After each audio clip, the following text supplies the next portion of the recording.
Hello Matujima, and you're watching Northeast Express on HornbillTV. BJP MP from Arunachal Pradesh, Tapir Gao, on Tuesday raised serious concerns over China's proposed construction of the Great Bend Dam on the Yarlung Tsangpo River, warning that the dam's impact will severely affect the downstream regions of Arunachal Pradesh, Assam and the broader northeast. The BJP MP was speaking on the sidelines of the international seminar of ensuring water security, ecological integrity and disaster resilience in the sub-Himalayan region being held in Guwahati. Gao highlighted that China has already initiated the construction of a 9.5-kilometer long, 9,500 meter high dam as part of its ongoing water diversion plan, which aims to reroute water to the Yellow River. Gao stressed that a project if completed, could drastically reduce the water flow of the Brahmaputra River, potentially causing ecological imbalances, drying up the river and damaging vital aquatic species. The local population could also face significant consequences due to water scarcity.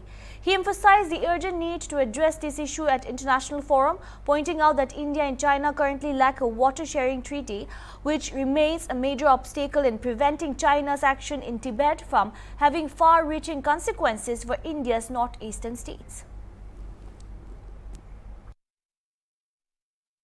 In their 14 5-year financial year, they have decided, and Jinping has already landed in Ningxing, in the China very big town there, Ningxing, and they have already verified and they have started constructing the dams. Not only that, they are planning to divert the water to their Yellow River. Now the impact of this dam will be measured not only Arunachal, not only Assam. The entire northeast will have impact on it, because if the water is diverted, then the Brahmaputra will be dry up. A minimum water content will be in the river, then the environment will have very big impact on it, on ecological imbalance, plus all fish species will be damaged, the humankind will have a big impact on it. So we have an opportunity to take up this issue in international forum and a diplomatic forum. We need to take up this issue in all aspects. The major issue is that China and India don't have any kind of water treaty. That is the major setback and issue and obstacle for obstructing what China is doing on their in Tibet side. It will be a devastating for the entire northeast, not only Assam and Arunachal and Bangladesh. It will have a vast impact on the northeastern states. So we need to take up this issue. In 17 Lok Sabha, I made a statement in Parliament also. We should not consider it as a dam only to generate water power generations. It is a water bomb. You can predict the policy of China. In the year 2000, they released huge volume of water and heavy devastations of Siang River took place.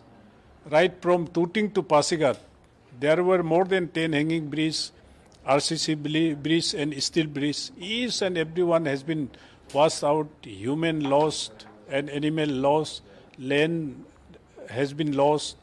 So any time, any moment, China can take a decisions to use that water as a water bomb to India.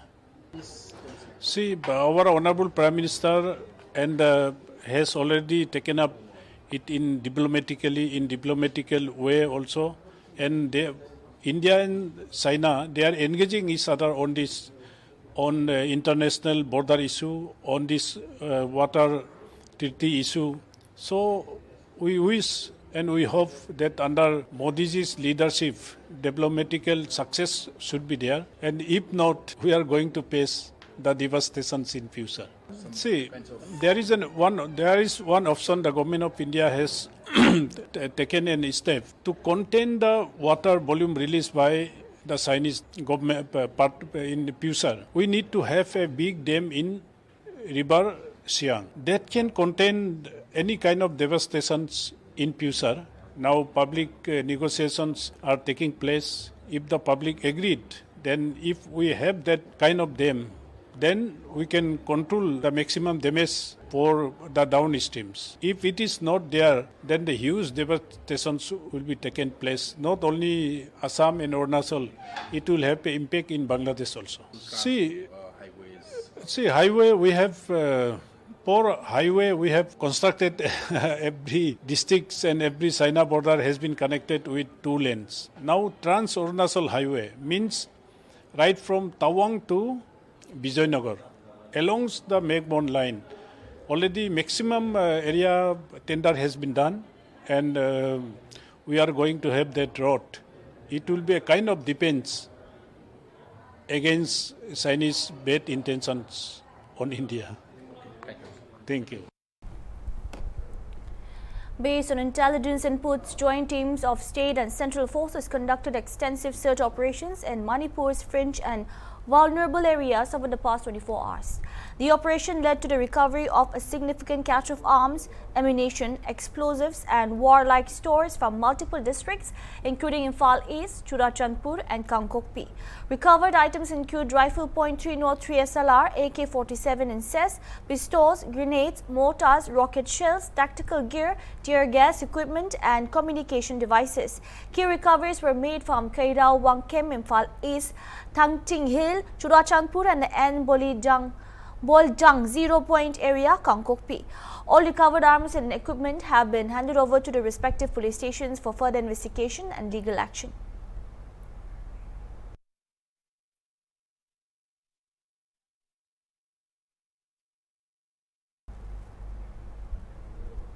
Veteran politician and former Law Minister O. Joy has raised concerns over the tenure of Advocate General Lenin Hijam in Manipur, questioning why he has not been removed following the resignation of Chief Minister M. Biren and the imposition of President's rule. O. Joy submitted a memorandum to the Governor of Manipur saying continuation of Advocate General as the government that appointed him is already resigned is unprecedented. He further asked for all political appointments made by previous government should tender resignation.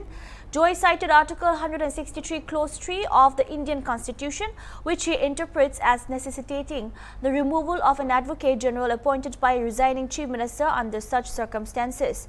Speaking from his residence in Imphal, Joy emphasized the formal complaints have been filed with the Union Home Minister, the Solicitor General of India and the Chief Justice of the High Court of Manipur through their respective principal secretaries. He highlighted the importance of upholding constitutional norms and ensuring the integrity of legal appointments during periods of political transition.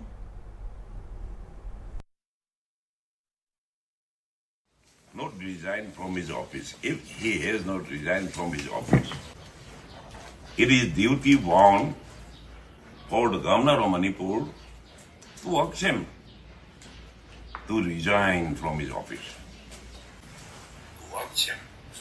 It is also duty bound for the Honorable Governor of Manipur to cause the removal from his office. See, the system of the doctrine of pleasure, the principle of the doctrine of pleasure is being followed by many Commonwealth countries in the world. Hijam Lenin is Advocate General of Manipur without caring for his obligation to submit his resignation from his office after the imposition of the President of Manipur. The President Governor had no role in the appointment of Sri Hijam Lenin Singh. Lawyer is the Advocate General of Manipur. But The governor simply appoint him as the AG on the recommendation by the chief minister. In power, he shall hold office during the pleasure of the governor. The office of the AG is an exalted one, the supreme law officer of the state. And he is treated as far with the minister. He is treated as far with the minister. Security forces have arrested 2 active caterers of 2 different proscribed outfits from different areas of Imphal East districts in the last 24 hours. On Monday, security forces arrested 1 active caterer of proscribed outfit UPPK from Pepia Pandit Laikai near Medaishang under Irelbang police station in Imphal East district. The arrested person was identified as Ningompam Ajit Kumar Singh, also known as Katempat 49 of Singtamai Makha Kunang Paitekpe under Singtame police station in Imphal West district. He is involved in extortion activities from the general public and private schools and colleges located at Imphal areas. 1 two-wheeler and 1 mobile phone were recovered from his possession. Security forces also arrested 1 active caterer of proscribed outfit Prepak, identified as Tokchom Nyangtam Meite Lingden 48. He was arrested from Keirao Wangkem village near TB hospital under Iribang police station in Imphal East district. The arrested person have been handed over to the concerned police stations for necessary action, police report said.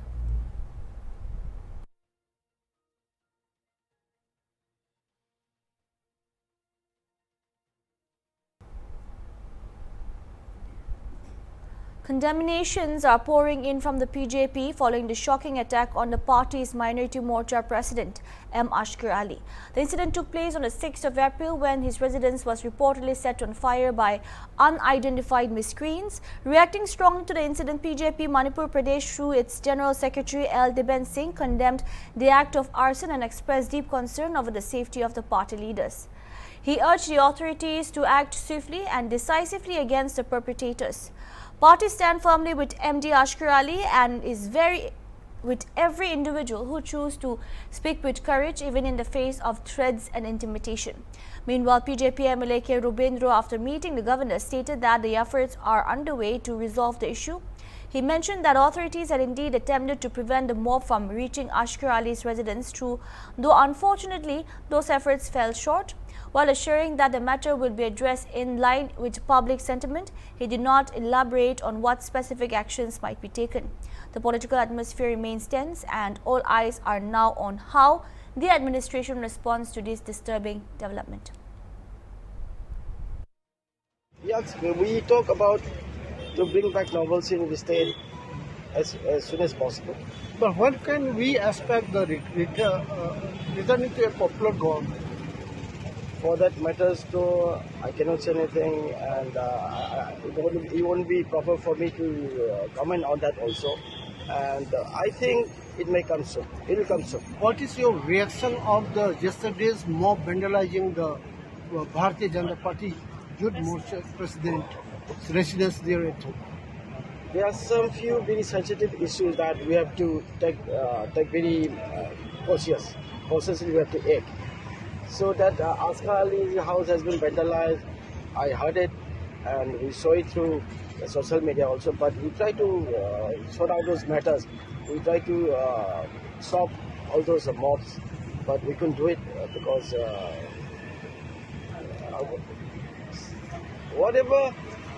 what I'm saying is, whatever the some issues that we have to tackle very cautiously and according to the A suspected drone believed to have originated from Bangladesh was recovered on Monday from a village in South Tripura district near the international border. Locals reported seeing the drone flying over the area for several days. The device eventually landed near the residence of retired police constable Sadan Majumdar in Balamukha village. Speaking to the media, Majumdar said the object had been flying near the border for the past few days. Many villagers suspected it to be a drone operated remotely from the Bangladesh side. It seemed to malfunction and eventually landed in our village. A police officer present at the scene confirmed that the drone was suspected to be of Bangladeshi origin. We have launched an investigation to determine its source and purpose. Efforts are ongoing to trace its origin and understand the motive behind its presence near the border, the officer added.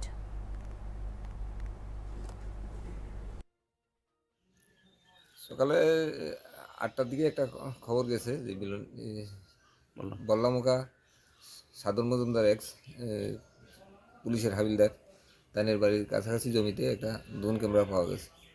তারপরে খবর পাই আমরা আইছি, আইয়া আমরা ওই drone ক্যামেরাটা পাইছি।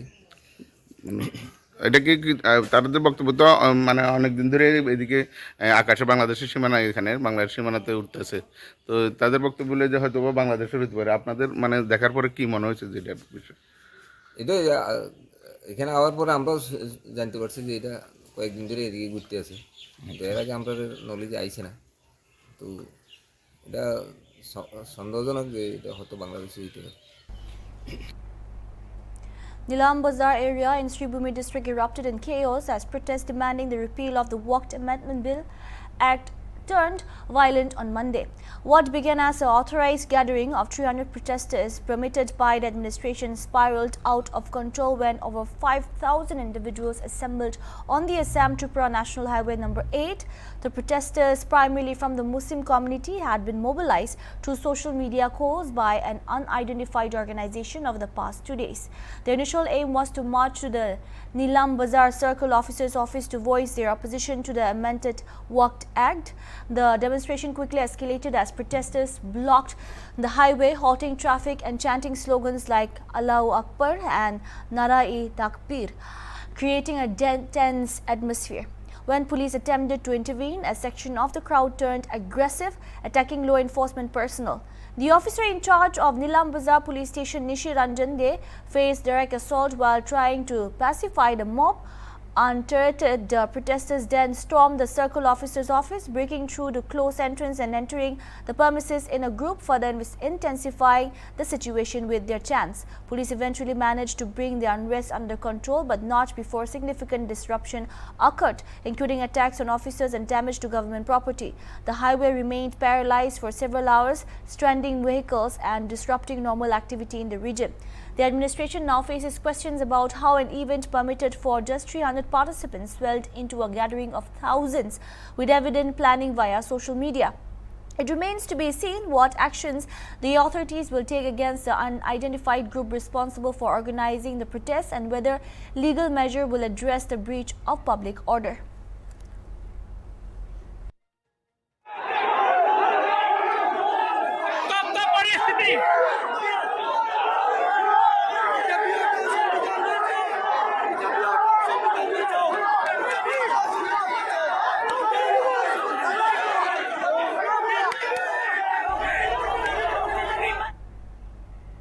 That's all we have for now. Keep watching HornbillTV.